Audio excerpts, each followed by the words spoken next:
How's it going, everybody? In this video, I want to show you how to take your kick drum from this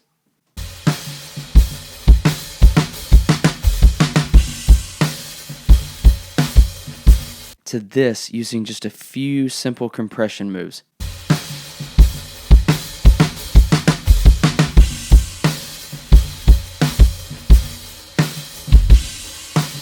Alright, but before we get to it, I want to offer you my free reverb cheat sheet in the description below. Hit the link, download it, and let me know what you think in the comments. Alright, so here's how I compress a kick drum, and my thought process is usually geared toward the low end and the sustain of the kick. That's where I feel like compression in a live context can help the most by really leveling off the transients if necessary, but also taking away the bad length. Sometimes a kick drum can be really rumbly, and a compressor can help tame some of that.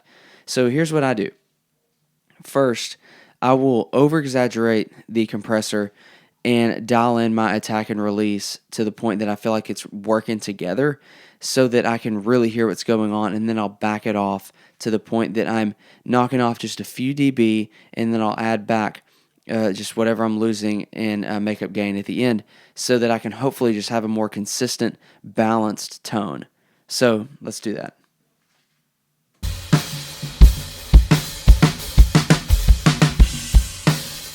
So we can really hear the point of the kick changing first.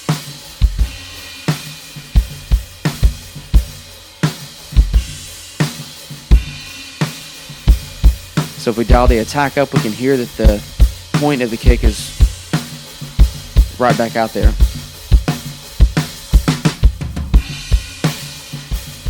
Now it's just gone.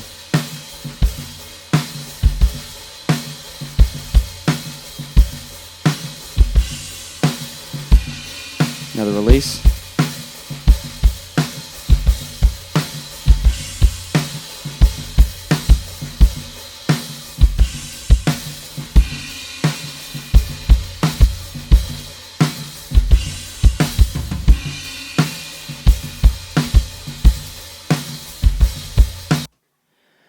So what we notice is when the attack is dropped all the way down, the kick obviously disappears. There's no presence, there's no attack to it anymore. The point of the kick is completely gone.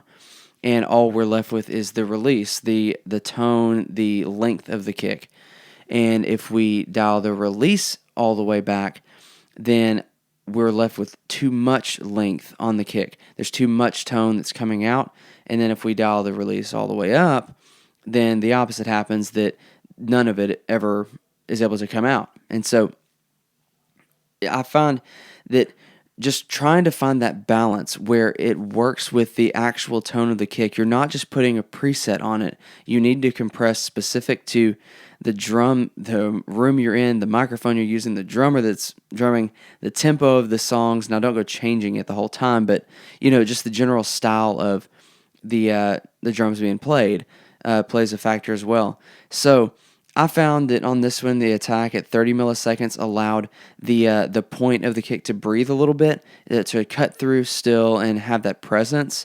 It almost acted like an EQ. It seemed brighter because the point of the kick came through, and that's where the brightness lives, is on that front end smack of the kick. And then I found that about 116 milliseconds let the tone of the kick ring out, but not just kind of be overwhelming and kind of ridiculous sounding. It's much longer than that. It kind of just sounded like it's a marching drum almost, it's too much. So those are the settings that I found. Now, like I said, I will adjust the threshold. Oh, and by the way, I'm at a ratio of just 2.5. Sorry, I didn't mention that earlier. So now I'll just adjust the threshold to the point that I feel like the compressor is doing enough work that it's just leveling off the kick in a good way.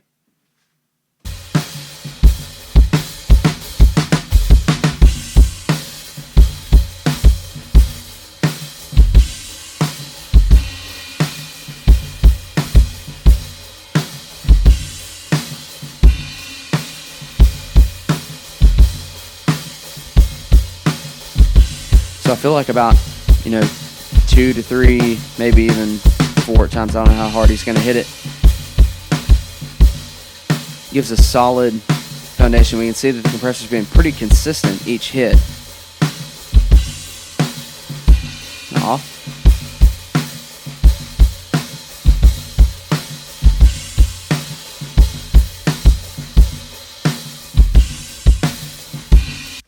So what you notice is that